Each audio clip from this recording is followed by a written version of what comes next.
Semisal dalam suatu perjanjian jual beli itu ada dokumen yang dipalsukan oleh salah satu pihak yang datang ke notarisnya itu.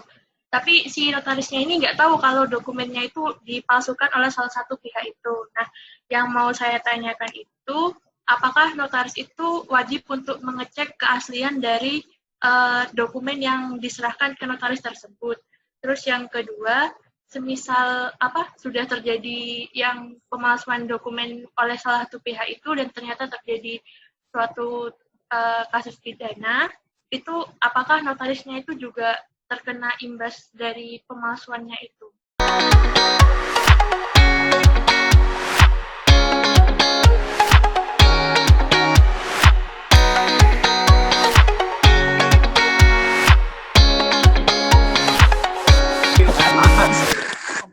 Satu lagi nih Bang.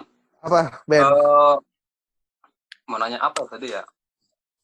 Bisa nggak notaris itu, tapi dia yang udah notaris yang udah lulus, tapi belum PPAT, jadi legal staff? Cuma kan yang aku tahu kan itu notaris kan nggak bisa rangkap jabatan. Yes. Maksudnya rangkap jabatan dalam hal apa ini? Dalam hal jadi legal staff itu kan menurut saya kan itu swasta, bukan jabatan dalam hal kayak pemerintahan gitu loh Bang. Ya. Jadi setelah aturannya tidak boleh. Kita menjabat apapun tidak boleh. Tapi, ini namanya juga oknum ya, Ben. Dan yang lain mungkin tahu lah. Semua instansi, semua pejabat pasti ada oknum yang main. Adalah. Karena kayak misalnya nih, daripada kita cuma nungguin kantor, ya kan, diam-diam aja. Lebih baik saya masih kerja misalnya di perusahaan A sebagai legal atau di bank C sebagai legalnya. Gaji saya dapat, yang penting pelang nama saya ada. Karena kan peraturannya cuma ada pelang nama dan wajib buka. Ya. Bisa aja kita pasangkan pelang nama. Jadi semua balik lagi kita ngomongin ke oknum sih. Ke pribadi orang masing-masing. Kita nggak bisa, secara aturan tidak boleh. Pasti tidak boleh. Jadi ya itu balik lagi. Ada yang seperti itu karena daripada saya nungguin kantor, nggak ada penghasilan, ya kan? Lebih baik saya kerja di legal. Oh. Balik lagi ke oknum si Ben, kalau kayak gitu, Ben. Okay. Sebentar, Kak. Iya.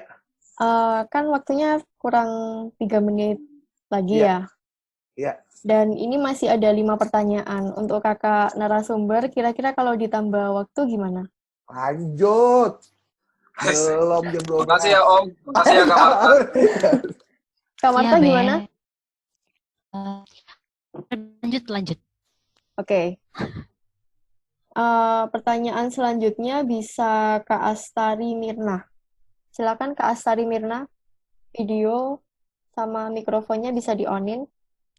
Ya, terima kasih kesempatannya. Saya mau tanya untuk kedua narasumber, semisal dalam suatu perjanjian jual beli itu ada dokumen yang dipalsukan oleh salah satu pihak yang datang ke notarisnya itu. Tapi si notarisnya ini nggak tahu kalau dokumennya itu dipalsukan oleh salah satu pihak itu. Nah, yang mau saya tanyakan itu, apakah notaris itu wajib untuk mengecek keaslian dari dokumen yang diserahkan ke notaris tersebut? Terus yang kedua, semisal sudah terjadi yang pemalsuan dokumen oleh salah satu pihak itu dan ternyata terjadi suatu kasus pidana, itu apakah notarisnya itu juga terkena imbas dari pemalsuannya itu? Itu aja, cukup. Terima kasih. Oke, silakan. Nah, ini yang saya bilang tadi nih, yang ngeri-ngeri skripnya yang kayak begini nih. Ini dia nih, yang bikin gemeter nih. Kita sebagai notaris, Astari, wajib memeriksa. Tapi kita memeriksa ada dokumen yang kayak misalnya jual beli yang tadi kamu bilang. Ya, biasanya paling kita cek adalah KTP pasti. KTP, KK, dia punya istri atau enggak, akte nikah, identitas istri misalnya. Itu aja yang kita cek. Kalau misalnya meninggal, kita akte kematiannya, akte keterangan warisnya kita cek. Tapi kita cuma bisa mengecek itu sampai ya berkas fisik yang dia bawa. Nggak bisa kita sampai cek, wah, ntar dulu ya, saya harus bawa ke dinas pendudukan nih KTP-nya sama kakaknya. Kita harus pastikan dulu. Misalnya, kalau misalnya masih daerah situ sih nggak masalah. Tiba-tiba dia KTP-nya misalnya di beda pulau atau di mana jauh banget. Kan nggak mungkin kejadian. Ini kejadian emang sering banget.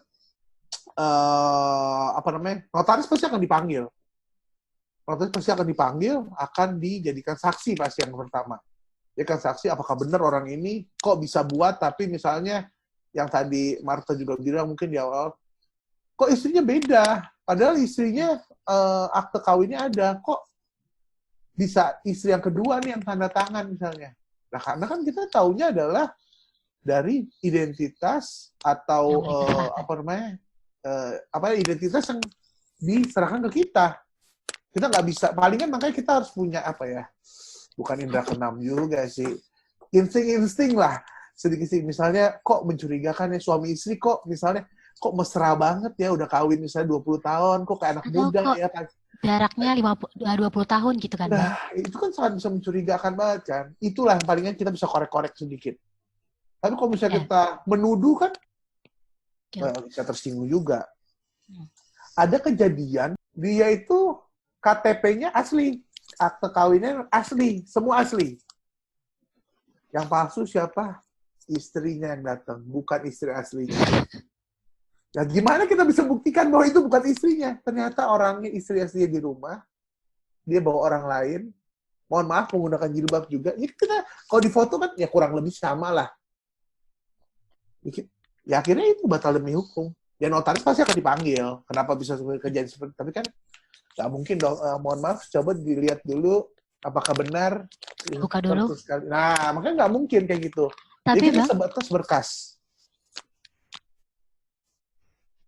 Tapi Bang, ngaruh nggak sih kalau kayak kemarin aku dapat beberapa kasus sih notaris di sini untuk antisipasi sekarang kan kita nggak bisa ngecek secara langsung identitasnya dengan foto, jadi membantu kita juga. Jadi sekarang mereka mengupayakan ketika tanda tangan itu memang difoto sama mereka bahwa ini mereka gitu. Jadi untuk pengaman kita sih Astari tadi ya. Nah, ya paling itu sih, karena kalau lumayan dampak sih, karena kita nggak salah, gini loh, kita nggak salah aja dengan dipanggil misalnya untuk jadi saksi pun, itu akan memakan waktu, hati dan perasaan dan semuanya gitu loh. Jadi cukup merugikan sebenarnya, walaupun sebenarnya kita nggak salah. Jadi banyak plus minusnya sih sebenarnya kalau namanya pekerjaan ya kan. Terima kasih Kak atas jawabannya. Ya, sama-sama Sari. Ya, sama-sama. Oke, untuk pertanyaan selanjutnya Kak Fernando Sinurat. Silakan Kak. Ya, terima kasih Om Hans dan Kak Marta. Saya mau bertanya, seandainya saya dapat penempatan PPAT di Deli Serdang, namun notarisnya saya kan belum dapat nih. Tiba-tiba 1 tahun kemudian saya pilih penempatan notaris di kategori D, itu contohnya di Purwakarta. Nah, untuk perpindahan PPAT ikuti notaris itu gimana, Om? Jadi kan saya khawatirnya sih lama untuk perpindahan yang urus suratnya, dan surat-surat apa yang harus saya urus apabila hal itu terjadi. Nah, terus yang kedua, ketika PPAT buka namun notaris belum buka, itu bagaimana cara kerjasamanya dengan notaris yang lain? Artinya bagaimana pembagian fee tersebut antara PPAT dengan notaris untuk honornya. Dan yang terakhir, yang ketiga, untuk PHGR, ketika saya magang di kantor pertanahan Deli Serdang, saya melihat untuk PHGR itu kan dokumennya berlapis-lapis. Jadi dia jual kepada pemohon lain, jual lagi. Nah, saya khawatirnya ketika saya membuat akta PHGR ada salah satu dokumen yang kurang di tahun-tahun yang sebelumnya. Itu aja sih Om Hans, Kak Marta. Mohon dibantu, terima kasih. Oke. Jawab Kak Hans, Kak Marta. Saya dikit kali ya. Masalah yang pertama yang paling gampang. Fernando, lu berarti udah PPAT ini ya? Di Deli Serdang ya? Belum Om, ini lagi nunggu ujian PPAT-nya aja. Oke. Gelarnya panjang banget nih. Oke, wah ini notaris jangan-jangan nih Fernando nih. Jadi gini Fernando, masalah untuk pindah. Sejujurnya kalau misalnya berkas apa aja yang harus disiapin, gue sih jujur nggak, karena gue nggak pernah belum pernah pindah dan berkas apa yang disiapin gue belum tahu. Tapi pasti intinya adalah kalau misalnya lu pindah mau ngikutin notaris, pasti kan wilayah kerja notaris lu udah jelas di mana. Lu diangkat jadi notaris. Terus pastinya nanti lu harus izin ke Pengwil biasanya. Yep. Pengda dulu, Pengwil, surat-surat segala macam yang lu Ada rekomendasi. Rekomendasi untuk pindah. Karena kan mereka kan yang bisa keluarin surat rekomendasi pindah. Pasti surat rekomendasi yang awal itu yang dibutuhkan surat rekomendasi. Dari Pengda, Pengwil, itu butuh banget sih. Makanya kalau misalnya lu nih belum diangkat sekarang dan notaris lu misalnya deket-deketan, saran gua, lu nunggu notarisnya, baru lu masuk ke PPAT-nya. Karena kalau enggak, 2 kali ngurus. Repot, maksudnya, karena kan kita lainnya berkas ya.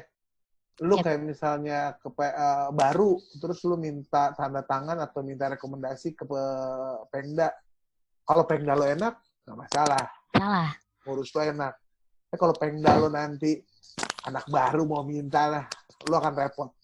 Kita kan nggak tahu ya. Ini balik lagi masing-masing pribadi orang ya. Takutnya kayak gitu aja sih. Itu. Terus masalah pembagian fee, misalnya lu di PPAT itu suka kerja sama notaris. Itu balik lagi kesepakatan lagi. Nah kan kita modalnya cuma kesepakatan ya. Kerjaan kita bikin kesepakatan juga. Gimana? Karena kan untuk fee tadi gue bilang kita nggak tahu nih fee-nya berapa. Setiap notaris punya gaya dan punya price sendiri. Jadi itu lo harus ngobrolin sama notarisnya. Ya mungkin agak sedikit nggak enak ya kalau sama senior ya. Paling enak sih sama ya nggak jauh-jauh beda lah, yang masih seumuran lah. Itu sih palingan Dok. Jadi gue nggak bisa ngomong kalau misalnya harga, itu tergantung kesepakatan. Sama yang terakhir tadi apa ya? PHGR Bang, tentang peralihan hak ganti rugi. Waduh, sejujurnya gue belum pernah sih PHGR itu sih. Ya. Buat PHGR itu sejujurnya gue belum pernah, jadi daripada gue salah ngomong, gue nggak bisa ngomong sih untuk PHGR itu. Karena gue belum pernah sih. Gitu palingan Dok, gue nggak bisa ngomong terlalu banyak masalah akta yang lo bilang. Jadi, kalau yang tadi yaitu kesepakatan, kalau lo juga belum notaris, belum PPAT, saran gue sabar-sabar aja. Notarisnya aja lo masukin dulu. Ya. Supaya nggak jalan 2 kali, coy. Lo daripada jalan 2 kali, males banget. Ngurusinnya ribet sih sebenarnya. Ya. Karena emang di sini temanku juga ada beberapa sih, kan kita kan mereka mikirnya pasti gimana caranya duit tuh banyak nih, kuliah, semuanya. Mereka kan berpikir, ya kota kan lebih gampang untuk cari duit. Di angkatan kita kemarin kan PPAT duluan yang bisa. Toh mereka masih bisa ngambil waktu itu di kota kan. Kalau kita kan, aku itu Siak itu kabupaten, kota itu Pekanbaru. Otomatis Pekanbaru akan jauh lebih banyak berkas, makin banyak berarti penghasilan yang didapat. Cuman setelah berjalannya waktu dan mereka harus menguruskan notaris, itu agak ribet sih sebenarnya, Fernando. Jadi sama kayak kata Bang Hans, mending dipikir matang-matang, dicari tahu dulu zona mana yang menurut kamu bisa ke depannya akan cepat berkembang, ya usahakan notarisnya dulu pikirkan. Jadi nanti biar PPAT-nya mengikuti. Itu aja sih. Gimana Kak? Oke Kak, makasih ya. Makasih Om. Sama-sama Dok. Semoga jadi PPAT sama notaris. Ya, sampai ketemu. Ya, amin. Makasih Om. Untuk penanya selanjutnya, silakan Kak Fania. Terima kasih atas waktunya. Selamat malam untuk Kak Hans dan Kak Marta. Perkenalkan, saya Fania. Saya tertarik mendengar cerita Kak Hans yang awalnya tidak berencana menjadi notaris dan mengawali S1-nya dari jurusan lain yang bukan hukum perdata. Dan kebetulan saya juga sedang menempuh S1 hukum pidana. Nah, yang ingin saya tanyakan, bagaimana sih dan apa saja yang harus dipersiapkan dari misalkan anak-anak yang basicnya bukan dari hukum perdata yang ingin menjadi notaris. Nah, agar nantinya bisa mengimbangi teman-teman yang lain yang memang basicnya dari dari perdata. Terima kasih. Thank you, Fania. Intinya sebenarnya kalau saya ya, pertama saya adalah bukan orang yang rajin. Yang kedua, saya bukan orang yang belajar banget. Sebenarnya begitu dari pidana lulus, saya langsung ambil tes ke MKN karena kebetulan buka. Sebenarnya nggak ada yang terlalu wah, tiba-tiba mungkin apa pikiran kita, wah kita biasanya belajarnya pidana, terus kita masuk ke perdata, gimana ya? Nggak segitunya sih, nggak segitu menyeramkannya sih sebenarnya.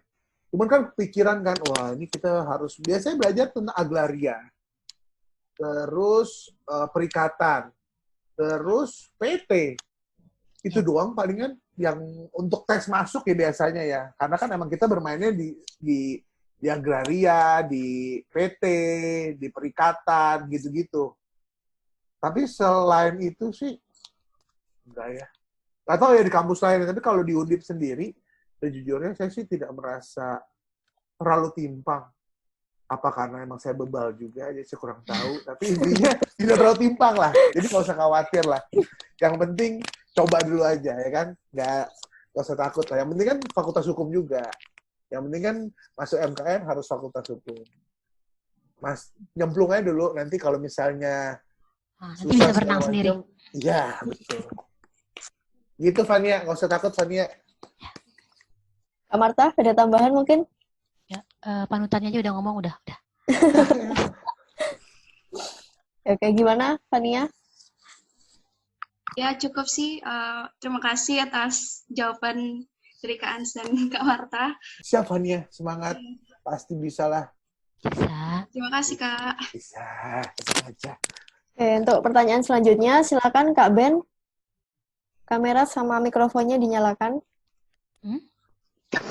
Kak Ben. Halo. Iya, halo. Malam Om. Malam Kak. Halo. Malam.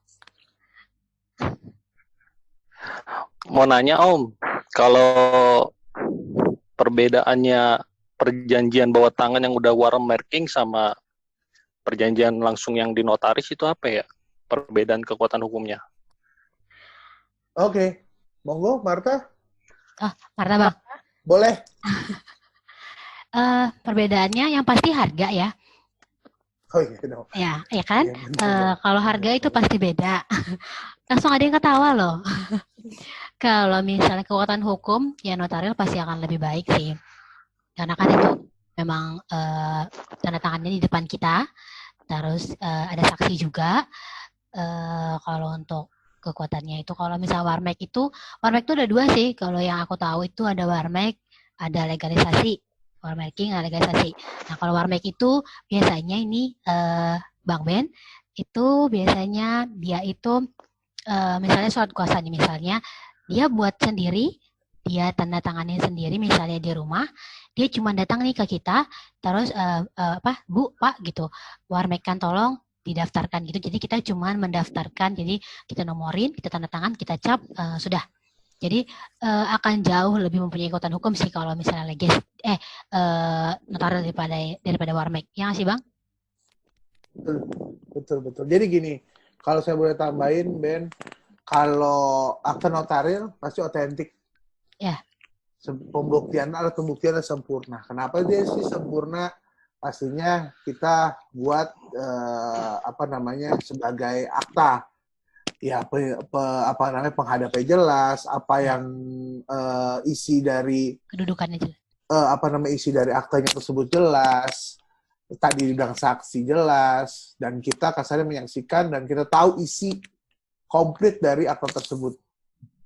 Kalau warmek, tadi udah dibilang juga, kita kan ada warmek, ada legalisasi, ada fotokopi sesuai asli. Bedanya apa sih? Legalisasi, kalau misalnya perjanjian itu dibuat oleh para pihak, tanda tangan di depan kita meyakini bahwa emang para pihak yang menandatangani, karena kita menyaksikan, kita daftarkan di buku kita. Dan kalau misalnya warmaking, yang tadi Marta bilang juga, dia udah tanda tangan, kita cuma dia bawa surat perjanjiannya atau surat apapun itu, war making kita daftarin bahwa kita tahu bahwa emang ada perjanjian tersebut yang sudah ditandatanganin, dan kalau misalnya pengen ngecek di buku kita, di buku kita terdaftar kok, emang ada perjanjian itu yang dibuat. Tapi kita tidak bertanggung jawab dengan isinya. Itu harus dipastikan. Karena apapun isinya, kita tidak bertanggung jawab. Karena kita cuma memastikan bahwa emang ada perjanjian tersebut. Nah, kalau misalnya fotokopi sesuai asli, ya sama lah. Kayak misalnya untuk cuman memastikan bahwa fotokopi ini sama sesuai asli. Karena orang semua nyebutnya itu sama, legalisasi. Jadi, cuman beda apa namanya? Beda gunanya, beda fungsinya sama beda ininya, apa namanya? Pencatatannya. Gitu sih. Kurang lebih kayak gitu. Kurang lebih kayak gitu ya, Pak Ben. Kak Marta mau nambahin? Enggak, udah. Pertanyaan selanjutnya dari Kak Yosua Ade. Silakan Kak. Mikrofonnya dinyalakan. Halo, selamat malam. Makasih buat waktunya buat saya bertanya. Ditanya buat Bang Christian sama Kak Marta ya. Aku mau nanya sedikit lebih tentang praktik ya, tentang dunia praktik PPAT. Kan sependek yang aku tahu, wilayah kerja PPAT dulunya itu adalah kota kabupaten, bener ya. Kemudian ada pembaruan terkait melalui sebuah PP nomor 24 tahun 2016. Ini juga kalau nggak salah PP yang sama yang ngatur tentang perubahan usia PPAT yang awalnya 30 jadi 22 tahun.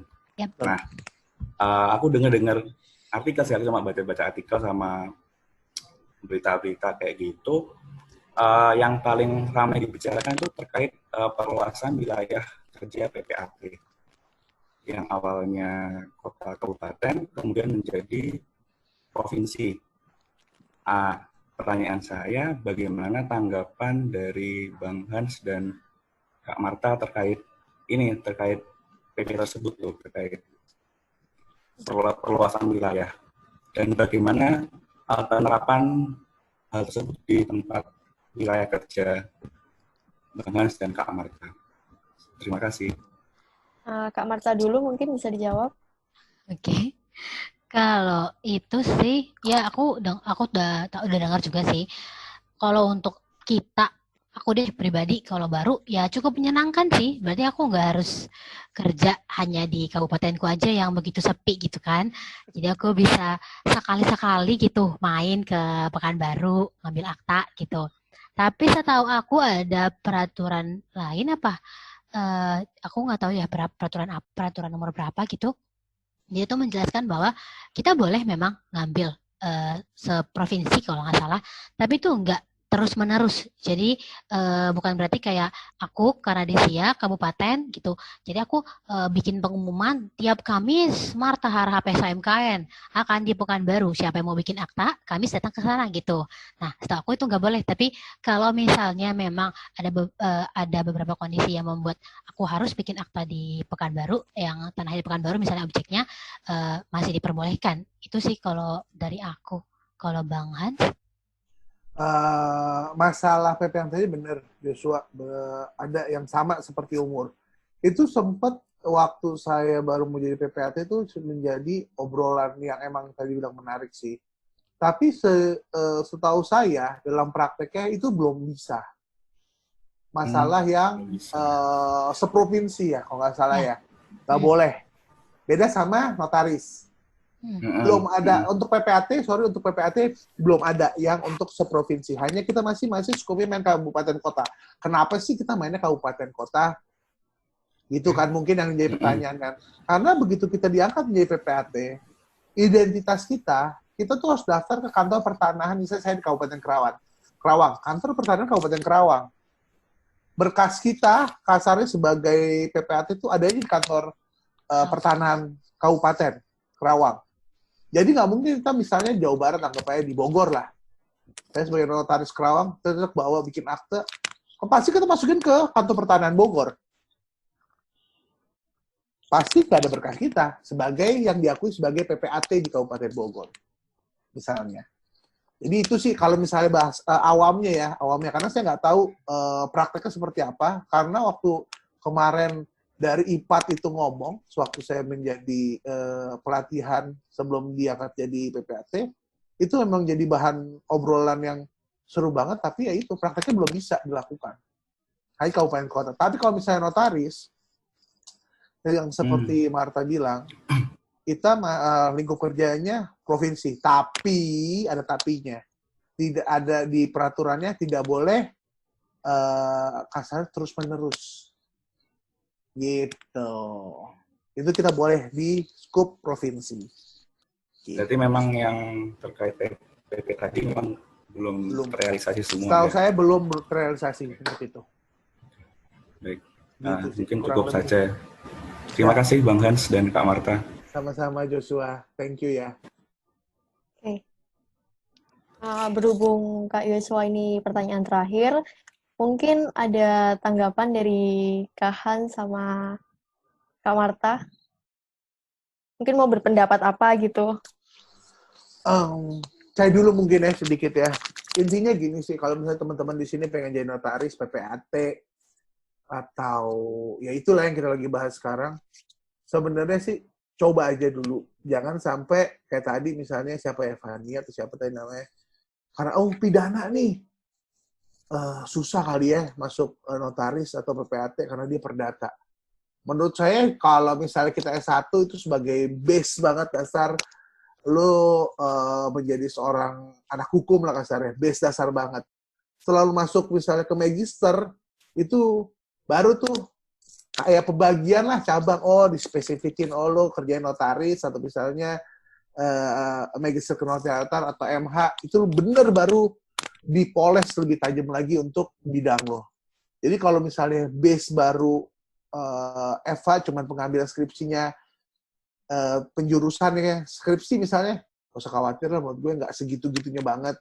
Cuman yang lo harus pastikan bahwa notaris itu nggak lo lulus jadi notaris, itu harus lo tahu, karena gue dulu pikir gue lulus gue jadi notaris, tapi ternyata panjang banget.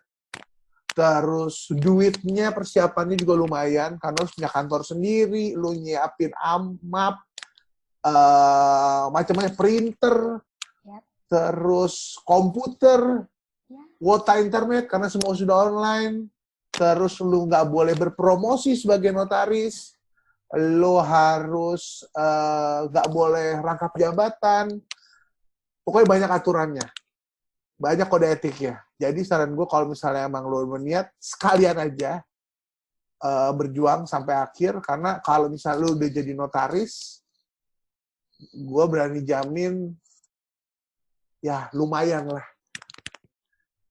Gitu, nggak sampai yang emang perjuangannya lumayan sangat ini banget sih. Tapi kalau misalnya lu jadi notaris, menurut gua oke lah, nggak segitunya banget kok. Oke. Kalau Kak Marta? Kalau aku mungkin ya sama sih, kayak kalau emang pengen nggak ada yang perlu ditakutin sih. Ketika aku S2 itu juga susah juga untuk ngikutin, tapi ketika kamu benar-benar ngikutin, kamu benar-benar serius ngerjainnya, sebenarnya nggak ada yang susah sih. Dan seperti kata Bang Hans, cukup menjanjikan kalau memang kamu belajar. Kalau untuk aku, karena belajar terus-menerus, ngikutin yang ada, magang, latihan, tahu kasus, itu sangat membantu sih.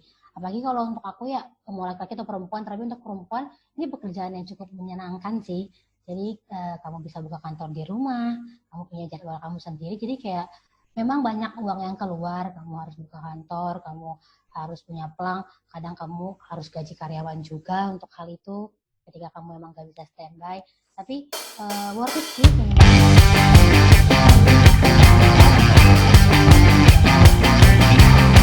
Oke, sebelum aku tutup nih, mungkin dari para peserta mungkin gitu.